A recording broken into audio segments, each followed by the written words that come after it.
नमस्कार दोस्तों, स्वागत है आप सभी का आपके अपने YouTube channel easy math with Gajendra Singh पर। दोस्तों आज हम पढ़ेंगे बट्टा के बारे में।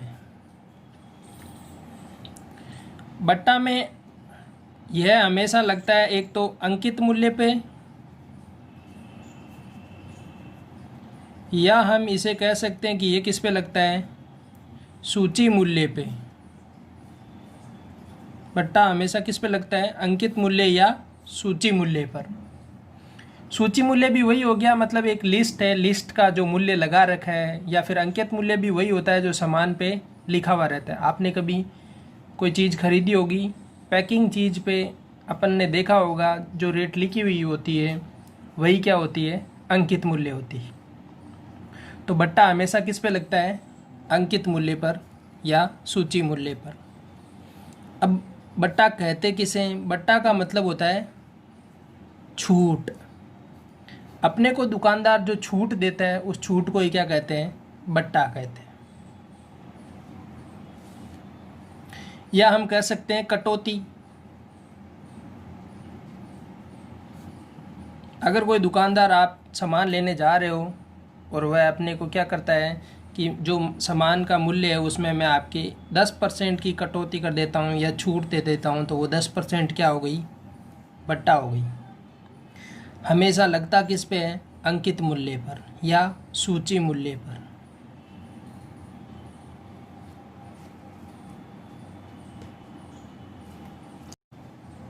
अब बात करते हैं देखो समतुल्य बट्टा की। समतुल्य बट्टा में क्या होता है कि एक सामान पर अलग अलग जो छूट दी जाती है उसे कहते हैं समतुल्य बट्टा। मतलब दुकानदार कहता है कि मैं 20%, 20%, 10% की छूट दे दूंगा। अब वो अलग अलग दे रहा है, 20%, 20%, 10% की। तो ये अलग अलग दे रहा है, तब तक तो बट्टा या छूट कह सकते हैं। और समतुल्य बट्टा कहेंगे इन सब के बराबर की एक ही छूट दे दे। वो क्या कह दें, एक ही छूट दे दे। मतलब ये अलग अलग छूट न दे के बराबर की एक छूट दे देता है, तो वो होती है समतुल्य बट्टा। समतुल्य बट्टा में अपने को घाटा रहता है और दुकानदार को क्या रहता है, मुनाफा रहता है। और दुकानदार हमेशा यही कोशिश करता है वो समतुल्य बट्टा देने की। पहले देखते हैं कि समतुल्य बट्टा कैसे निकाला जाता है।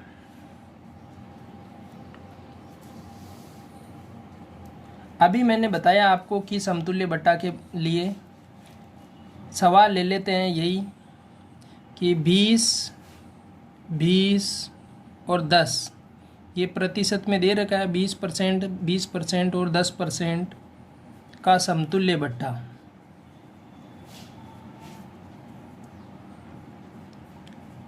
क्या होगा, तो समतुल्य बट्टा हमेशा निकालने के लिए मैं कहूँगा एक चीज़ हमें मान के चलना है। पहली बात, 100 रुपये की कोई वस्तु थी, अब मैं 20% छूट दे रहा हूँ, मतलब उस वस्तु का कितना ले रहा हूँ, 80% रुपये लूँगा।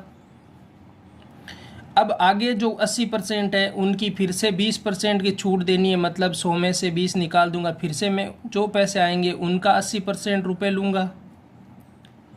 इसके बाद में जो आगे ये पैसे बन गए, इन पैसों का मैं क्या लूँगा, 10% छूट, मतलब 90% पैसे लूँगा। तो यहाँ से हम देखेंगे ये 100 से 100 कैंसिल, 1 2 3 0 से 1 2 3 0 कैंसिल। ऊपर मिल गया आपको 8 × 8 × 9/10। अब देखो इन्हें गुणा कर दो, 8 को 8 से गुणा करोगे तो 64 × 9/10। 9 चौके 36, हाथ की 3 आ गई। ये 9 छके 54 और 3 57 बटे में 10, तो कितना मिला, 57.6। अब मैं क्या कर रहा हूँ, आपसे 57.6 रुपये तो ले रहा हूँ। ये देखो मैंने लेने वाले ही तो लिखा है 80%, 80%, 90% ये छूट दी, तब 57.6 तो ले रहा हूँ। तो मैंने छूट आपको कितने दी, 100 में से मैं घटा दूंगा 57.6 को, तो यहाँ से मिलेगा 4, ये हो गया इधर 58, 2 ये 4, तो 42.4% की मैंने क्या दी, छूट दी। तो ये चीज़ मिलेगी अपने को क्या, समतुल्य बट्टा। जब समतुल्य बट्टा पूछा जाता है तो क्या आया, 42.4 रुपये। मतलब 20 और 10% का अलग अलग बट्टा देता है, उसकी जगह 42.4% का समतुल्य बट्टा दे सकते हैं। अब देखो दुकानदार को फ़ायदा कैसे होता है, इसमें दुकानदार ने देखो 42.4% का ही बट्टा दी है और अपने को वो कह देता है देखो मैंने आपको 50% का क्या दे दिए, छूट दे दी है, लेकिन उसने दी कितनी है, 42.4% की छूट दी है। मतलब उसको 7.6% का क्या हो गया, मुनाफा हो गया, लाभ कमा लिया उसने। तो ये दुकानदार यहाँ पर काम में लेता है समतुल्य बट्टा को। इस समतुल्य बट्टा पे ही और 3-4 सवाल देख लेते हैं आज।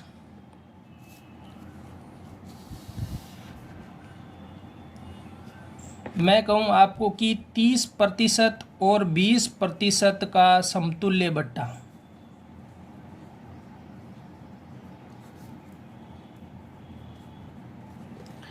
तो वही 30% और 20% का समतुल्य बट्टा निकालने के लिए हम कहेंगे 100 की वस्तु थी, 30% छूट दे दी मतलब 70% लेंगे हम, 20% की छूट देती मतलब 80% लेंगे हम।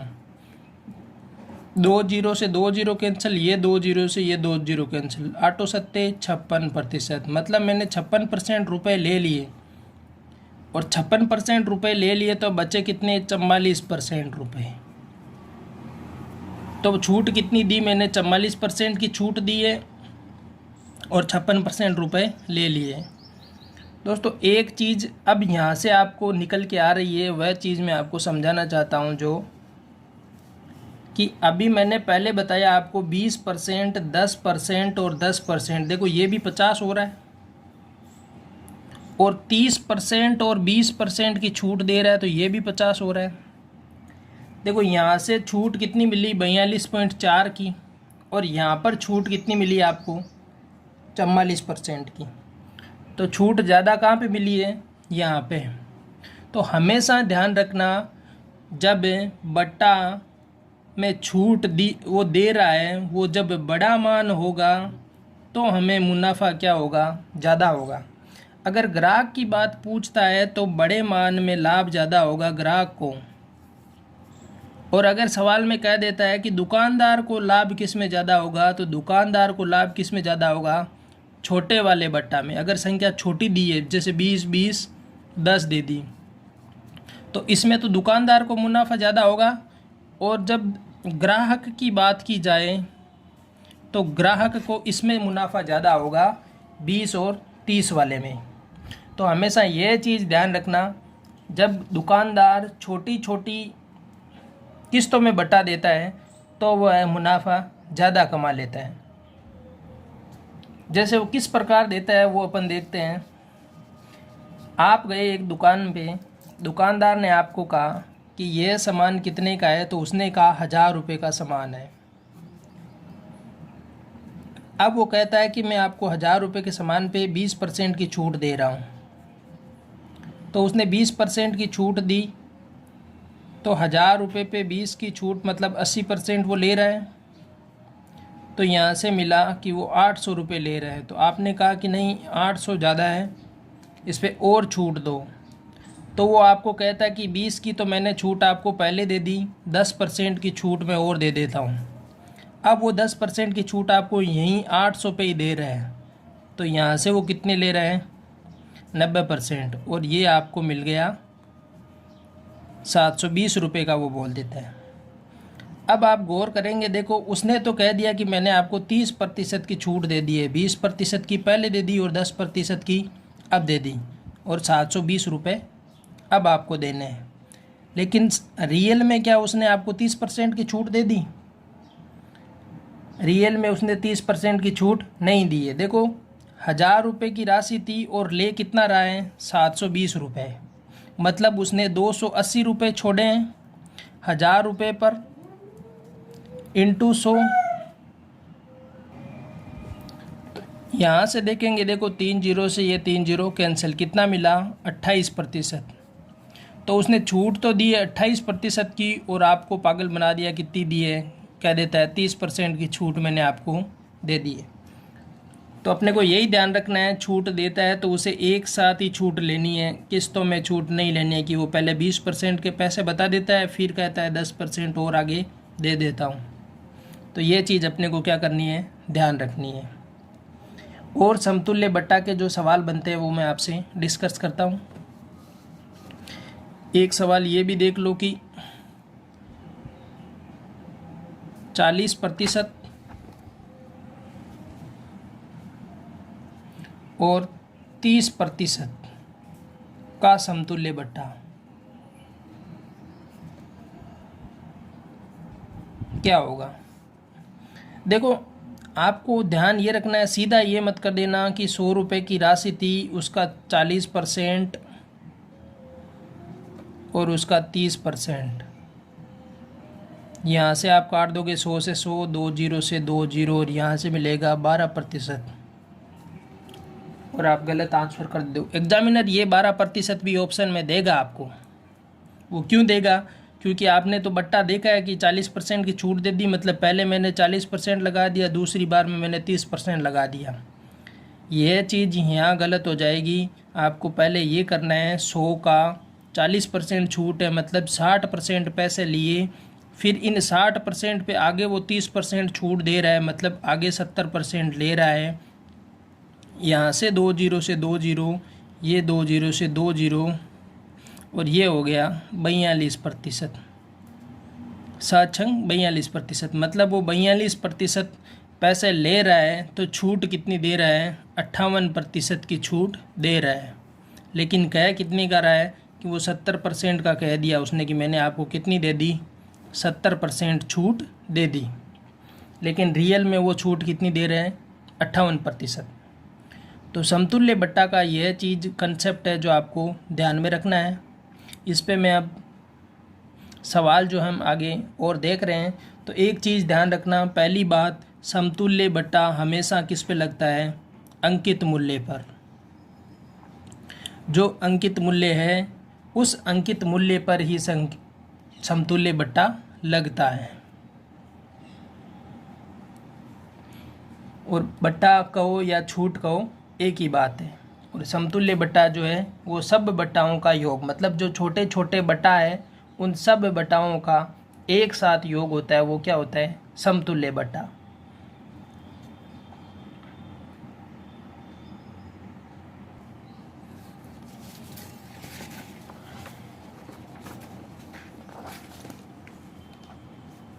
अब देखो मैं सवाल की बात करूं तो कि एक दुकानदार 500 रुपये की शर्ट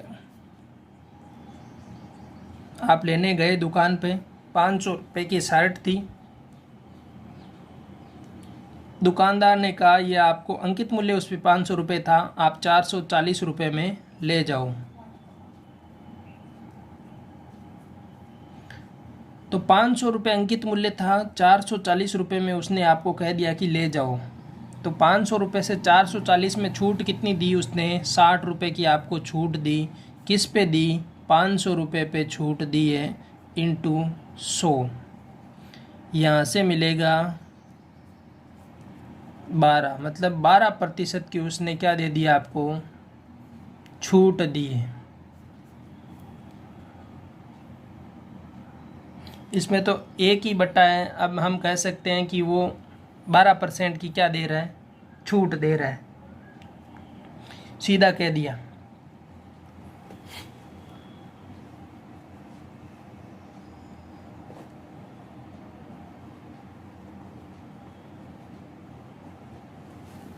अब इसी टाइप में वो कह सकता था कि 500 रुपये की ये शर्ट दी है उसने। अब हम एक सवाल और देखते हैं कि मैं कहता हूँ कि 5000 रुपये का टीवी था, दुकानदार पहले उस पे कहता है कि 20% की छूट है और फिर कहता है कि 10% की छूट है। पहले 20% की छूट देता है, फिर क्या देता है, 10% की छूट। तो अब बताओ कि वह कितने में ग्राहक खरीदता है।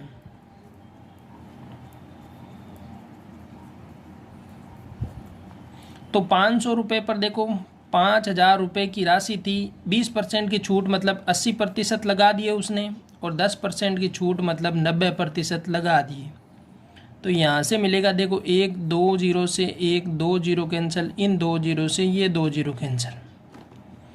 8 का 5 से गुणा करोगे तो 8 पंजे 40, 1 0 और आ गया, तो मिला कितना 400। इंटू कर दो 9 से, तो 9 चौके 36 और 36 2 0 लगा दिए, मतलब कितना मिला 3600 रुपये में वो क्या मिल गया आपको, टीवी मिल गया। तो 5,000 रुपये की राशि थी, 20% और 10% का बट्टा मिलने के बाद वो राशि कितने में मिली, 3600 रुपये में मिली।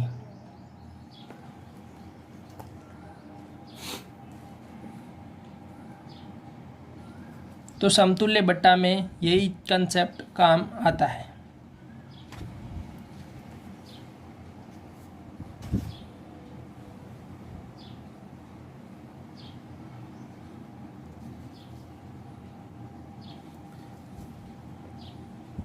अब मैं इसे दूसरे टाइप का सवाल बनता है, तो वो कैसे बनता है, वो आपको अंकित मूल्य पूछ सकता है और क्या दे दे, विक्रय मूल्य दे दे। तो विक्रय मूल्य दे देता है और बट्टा दे देता है अलग अलग, और कहता है कि अंकित मूल्य क्या होगा। तो वो देखो, अंकित मूल्य हमेशा होता है, अंकित मूल्य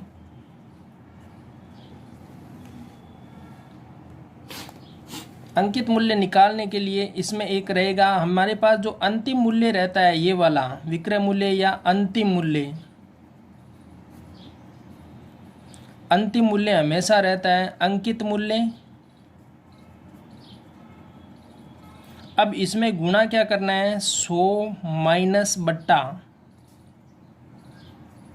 बटे 100, फिर से 100 माइनस बटा बटे 100, ऐसा जितने बट्टा दिए उतने बार। हम यही तो कर रहे हैं, देखो ये चीज़ कर रहे हैं। तो यहाँ पे ये क्या है, अंकित मूल्य, ये मैंने 100 में से बट्टा घटा दिया, यहाँ पर भी 100 में से बट्टा घटा दिया, और मिला क्या मुझे, अंतिम मूल्य। तो ये अंतिम मूल्य बराबर हो जाएगा अंकित मूल्य इंटू 100 माइनस बटा बटे 100, आगे भी 100 माइनस बटा बटे 100, जितने बटा दे रखें।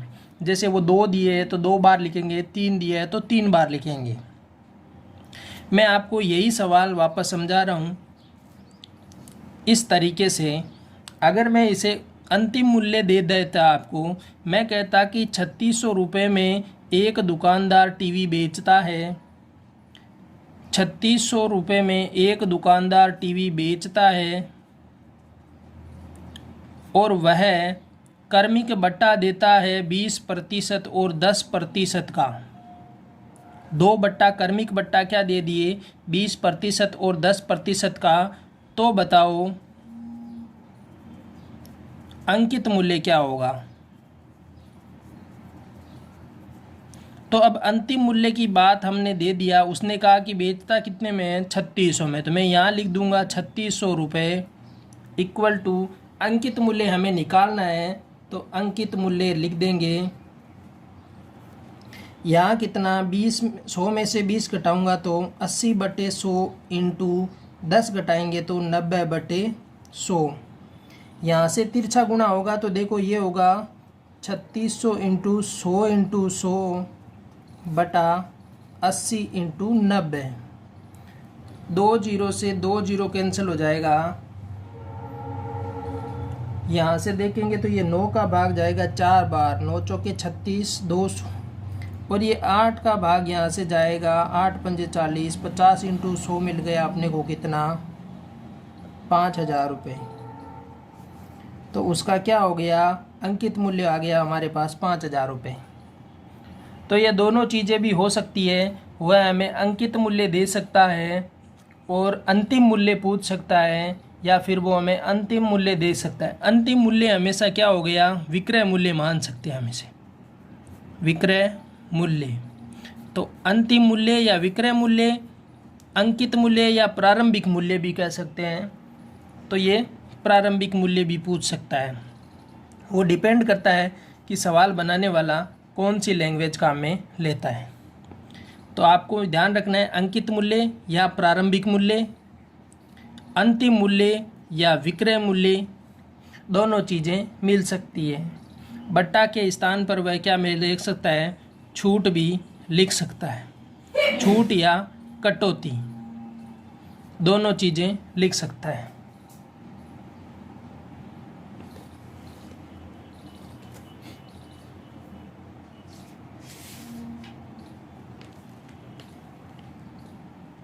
आगे जो बट्टा के सवाल बनेंगे वो हम नेक्स्ट वीडियो में देखेंगे। तब तक के लिए आप यह वीडियो आसानी से देखें, अपने दोस्तों के साथ शेयर करें। अगर आप चैनल पर नए हो तो चैनल को सब्सक्राइब कर लो। अगर आप पटवारी या फिर राजस्थान की कोई भी वैकेंसी की तैयारी कर रहे हैं जिसमें मैथ आती हो तो आप हमारे चैनल को सब्सक्राइब कर सकते हो। वीडियो को अपने दोस्तों के साथ भी भेज सकते हो। मैं यहाँ पर मैथ्स का संपूर्ण कोर्स बिल्कुल फ्री करवा रहा हूँ। धन्यवाद।